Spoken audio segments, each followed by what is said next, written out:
Hey everyone, welcome back. You know how we love to get those brain cells buzzing, and today, oh boy, do we have a topic for you.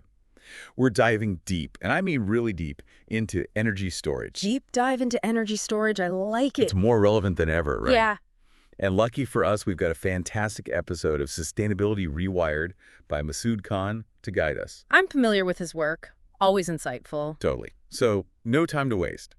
The big question is why energy storage is so essential, especially now with the whole world shifting toward renewable energy. Right, everyone's talking about solar, wind, all that good stuff. But the question is, how do we make it work when the sun's not shining or the wind's not blowing? Exactly.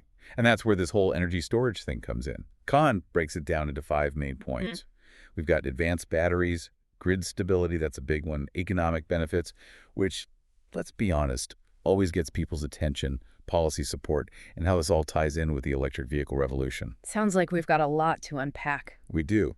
So first up, let's talk batteries. What's so advanced about these batteries anyway? Well, it's not your grandpa's Duracell, that's for sure. We're talking about some seriously high-tech stuff. Lithium-ion batteries, for example. You know, the kind in your phone, but scaled up massively. Okay, so like bigger is better in this case.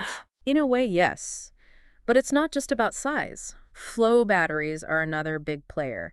They're a bit different, better suited for large-scale energy storage because you can just keep making them bigger. And then we have pumped hydro, which has been around for a while, but the technology is getting more efficient. So many options. It's like trying to pick a phone these days. It's overwhelming. It is, and Well, each okay. technology has its pros and cons, cost, how much energy they can hold, how long they last, you name it. There's no magic bullet, unfortunately. Okay, but regardless of the type, Khan really emphasizes how these advanced batteries can solve the problem of renewable energy being Yeah. intermittent. What do you mean by that? Right. So the sun isn't always shining and the wind doesn't always blow. That's the big challenge with renewables, right? But with storage, it's like having a giant energy reserve. Think of it like this. Imagine a dam holding water, lots of it. That water is the energy from your solar panels or wind farms.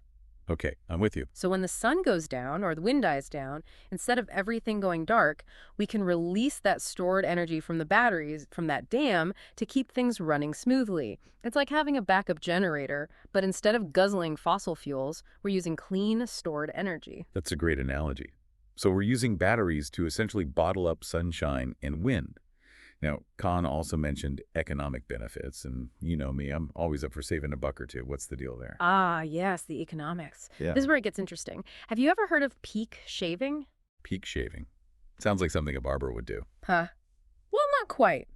Imagine a factory that uses a ton of energy, especially during certain hours of the day, peak demand times. Now, electricity prices are usually highest during those peak times. Makes sense, supply and demand, right? Exactly.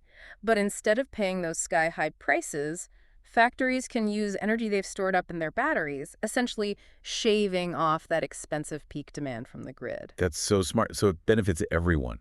Consumers get more stable prices, and businesses save money. It's a win-win. Exactly.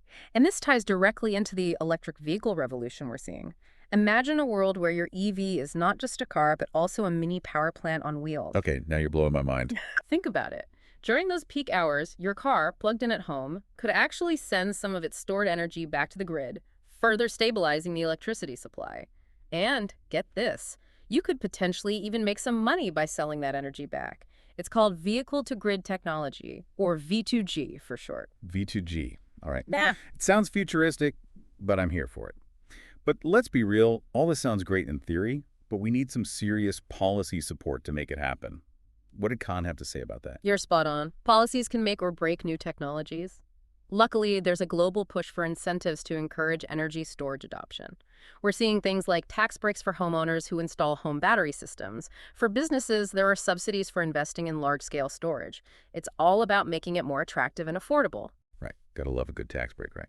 So it's about encouraging both individuals and big players to get on board. Exactly. It's not just about the government doing everything either. Businesses and individuals have to see the value. Absolutely. And I think that's the key takeaway here. Energy storage is not just about some cool new tech. It's about creating a more sustainable future, making renewable energy more reliable, and even rethinking how we use our cars. I completely agree. And it makes you wonder, as this technology gets even better and cheaper, what other industries could it completely transform? Will we be talking about energy independent homes, businesses, even entire cities powered by renewables and smart storage solutions?